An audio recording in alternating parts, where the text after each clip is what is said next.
Honestly, I was on the fence about making this video because Kyoto is experiencing some serious over-tourism right now, but it's also Japan's former capital, so it's a really important place for its history, culture, and importantly for me, its food culture. So if I can't stop you from coming to Kyoto like I have, then I want to at least show you how to enjoy Kyoto's food scene without contributing too much to over-tourism yourself, and how to get shots like these with barely any people in them. But one of the best places to go for food with history in Kyoto is Nishiki Market. So let's start there. And this is Nishiki Market. It supposedly has hundreds of years of history with its origins as a fish market. Our first stop is actually the youngest in the list, despite having nearly 60 years of history. The Nishiki location has been here for 30 years, and the business itself has been selling tofu since 1964. They make all sorts of traditional tofu products like yuba using water from the Yosano area. But I've got to admit, the main reason I was here was for the adorable looking donuts. I got the brown sugar and kinako ones, and I was honestly surprised by how good they are. They're crispy on the outside, soft on the inside, and the topping tasted almost like caramel.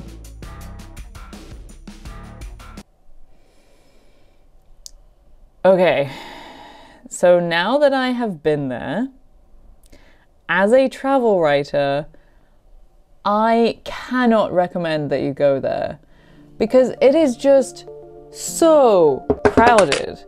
And I want to talk about why that's a problem, because it's not just the fact that it is crowded and uncomfortable.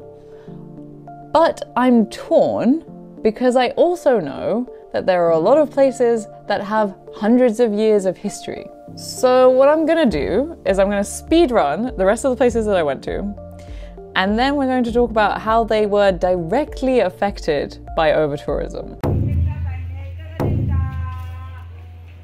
So the next one that I went to was literally across the road, and it was called Fuka. And it has 150 years of history, and it sells something called ofu, which is a combination of wheat and rice flour. You can use the actual ofu in miso soup and traditional dishes, but I got something called taiyaki, which is a fish-shaped sweet. Taiyaki is quite popular, it's everywhere, but this was quite different because it was a lot smaller. It was made in a traditional sort of pan that you put over a flame. Because it was made with ofu, then it was kind of chewy. It was a lot less sweet and in your face than the regular or trendy taiyaki that you can get. The next place is Hirano, which has 100 years of history at Nishiki Market. They're more famous for something called tamagoyaki, which is a rolled egg omelette, but I got kind of confused and I ended up getting the shrimp tempura there instead of the egg omelette. And the shrimp tempura is okay. It's kind of interesting because it's long and thin on a stick, and it was crispy and it had like a soy sauce sweet glaze. It was good. They also have a restaurant in the back. The next place actually specializes in tempura though, and that is Uoriki. It was set up in 1919, and one of its specialties is konga eel. Now, unagi is the type of sea eel which is actually endangered, but konga eel is not endangered, so I felt a little bit better about ordering it. And it was kind of meaty and crispy on the outside, and they actually deep fried it once more just before they gave it to me and put on some extra salt, so that was nice. Next is Kofukudo, which has 150 years of history, and it has its main shop by Matsubara Bridge, which is pretty close by. I got the Ichigo Daifuku and the Sanshoku Dango. The Ichigo Daifuku is a strawberry mochi, and I really liked the contrast of the fresh and sweet strawberry with the mild and kind of soft Daifuku. And the Sanshoku Dango was kind of mildly sweet and not too chewy. It was just a nice texture.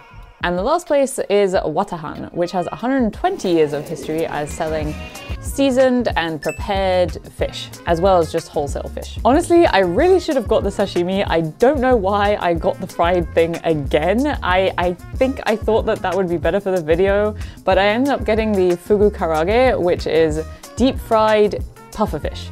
However, it was kind of full of bones and they just microwaved it before they gave it to me, so I really wish that I had got the sashimi, which is more of their specialty anyway. So if you do end up going there, then get the sashimi and tell me how it tastes, because I didn't manage to get it. So those are the places that I went to, and even before I got my camera out, it was a really stressful experience because it just felt like I was going through a sea of people. And so whilst I went to these different places, then I noticed that there were 4 main issues that relate back to overtourism. And they're all kind of intertwined. So the first issue is that it's crowded, which causes stress for the consumer, as I can attest to. It was just really not fun being battered around by people and trying to get to the front of the queue at these places to even get my food. And the second issue is that it's crowded, which causes stress for the staff. And I could really see that. I'm not going to name any names, but there was definitely one place where it almost felt like they didn't even want to sell anything, which I can totally understand because they must see like hundreds, if not thousands of people a day, many of whom, or most of whom, probably do not speak any Japanese, so they're just pointing at things and being like, this one, this one. So why would you bother being polite to someone who can't even understand you? But with that also comes number 3, which is an inevitable drop in quality. Again, they're serving so many people per day, so even just to stay afloat or to stay relevant, then you need to push out as much product as there are customers, right? But if you're doing that, then obviously you're going to start cutting some corners. I think that it was a really good way around it to actually double fry that hamo tempura that I got, because they had already fried everything in-house, but then just before they sell it to you, then they just deep fry it again. So it feels nice and fresh and warm and crispy. But if you went to a restaurant, they would just be doing that made to order, so they wouldn't need to do that. They wouldn't need to do the second frying. And then because of all of the things above, that brings number 4, which is that it is no longer a place that local residents go to. So it's no longer an authentic representation of that place. Actually, someone put it very well and said that it's like a food theme park for tourists. And I think that's really well represented by the tofu donuts, because it's really kind of mesmerizing to watch the tofu donuts sort of flipping and going along the conveyor belt, but it really does feel like a little bit of a spectacle. That's obviously not really something that is super traditional or something that they would have sold before. But it's something that's necessary because you have all these tourists coming here, you want to stand out, you've got to keep up with the times, you've got to make your own trends. So it just kind of feeds into itself because you've got to do something that's different and then all the tourists come there, so everyone does that, and then you've got to do something different. And so you're just making this kind of tourism bubble that happens to be in Kyoto, but it's not really representative of Kyoto. But as well as these very visible issues, there are also the potential ramifications for the local economy and the environment. So in my travel information pack that I'm going to put together in the description below, I'll also include some resources about that if you want to read them. But it is not all doom and gloom. We are about to go to a place that is a beautiful, calm, uncrowded place of tradition that is still within Kyoto.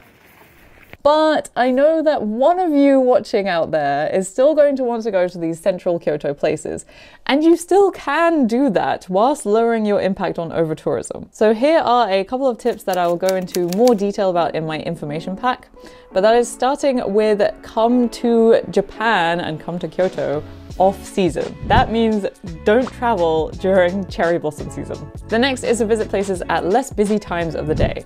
There's actually a Kyoto Run tool for this, but you can also use Google Maps. They both show you the trends of how busy different places are and also the live situation. And Kyoto actually has its own set of etiquette and rules that is trying to promote to ease the problems of overtourism, which you should definitely look at before you go, which is also in my information pack, by the way. And that includes things like not using giant heavy suitcases on the buses and getting in the way of the local residents just trying to go to the supermarket. But of course, the best way to lower your impact on overtourism is to not go to the overcrowded places. So I'm going to show you a place that you can go to, but this is just one example of many, because there are so many cool places that you can go to in the wider Kyoto prefecture that have interesting traditions and cool things to do. But that example is Uji. It was here that green tea was first cultivated in Japan after a monk brought green tea leaves back from China in the 13th century. And ever since, Uji has been known as the birthplace of Japanese green tea. And yet, in comparison to central Kyoto, there was barely anyone here. just getting on the train, I could already feel that it was so different to central Kyoto. And once I got off the train, it was so calm and so quiet. It was lovely.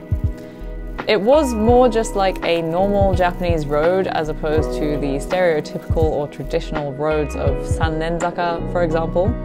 But this is where the traditional tea shops are. So now I want to show you a place that has over 400 years of history where you can taste the matcha before you buy it, and they do so much of it by hand, and that is Jinjiro Tea Shop. Jinjiro is only open on weekends. And that's because the owner, Jintaro, literally tends to the tea leaves himself on the other days.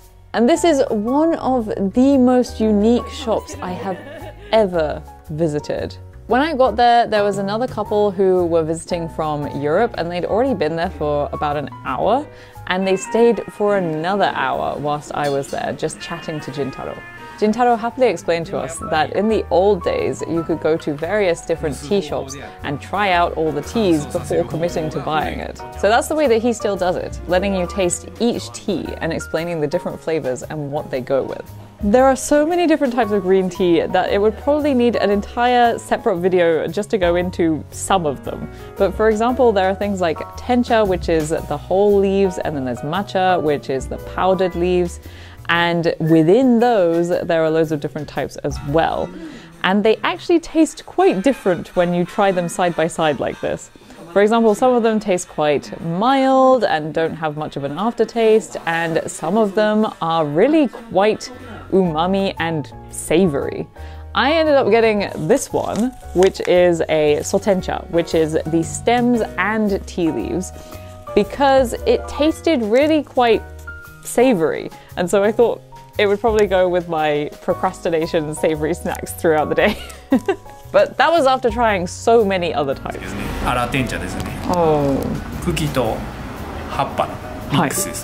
So the place itself is very simple and actually kind of cold in the middle of winter. We were all huddled around the little heater, but everything has been passed down through generations. And Jintaro is actually the 6th generation owner of Jinjiro Tea Shop. And they have a 180-year-old tea farm and a 98-year-old furnace that they are still using to dry the tea leaves. And everything just has that kind of simple and traditional atmosphere to it. Honestly, everything here is just the opposite of those problems that I was talking about at Nishiki Market. We had those 4 things, right? So the first one was it was crowded, and that causes problems for the guests, right? This place is not crowded. It's lovely and calm, and you can just walk straight in and talk directly to the owner himself. And then that was the next issue, was that it was crowded, so that causes problems for the staff. Well, Jintaro is just doing what he loves. He is tending to the tea leaves on other days, and then he comes to the shop only on the weekends. You can just see how much passion he has for his craft, and along with that comes the quality. Obviously, there is not a problem of quality at Jinjiro because he is overseeing every single step and making sure that everything is of the highest quality. Even when he's serving it to you, he's making sure that it's at the exact right temperature for it to be the best flavor. So this is just about the best quality tea you're ever going to get. And then the last problem was the inauthenticity and the lack of local residents visiting the place. That is also definitely not a problem at Jinjiro. It is a very traditional place, and whilst I was there, then a few older ladies came in and were excited to look at the tea and try different types of tea as well. So it was definitely a mix of local residents and foreign tourists who were visiting Jinjiro. So I came away from that experience with so much more than just this super high quality tea. One of which was actually a recommendation for ocha dango, which is a local specialty I didn't know about, which is actually green tea flavored rice balls. I thought these were going to be kind of boring, I'm not gonna lie, but when I tried them, oh my god, I understood why they were sold in such huge quantities, because once I had one, I just wanted to eat the whole pack. Like, I can't explain it. They're not even sensational in their flavor. It's just that they taste of matcha and they're sweet and they're just so good, okay? But also, I came away having had a really nice interaction with Jintaro, and I have lasting memories of Uji because it was just so much less stressful than central Kyoto was. So all of this information is going to be in my free information pack in the description below, but I'm also a Japan travel writer. So if this kind of stuff is interesting to you, then I have a monthly newsletter where you can find out what's going on in Japan and the things I've been writing lately. But that's it for my Kyoto adventure, so if you want to see a different side of Japan's food culture, then take a look at this video and I'll see you next time.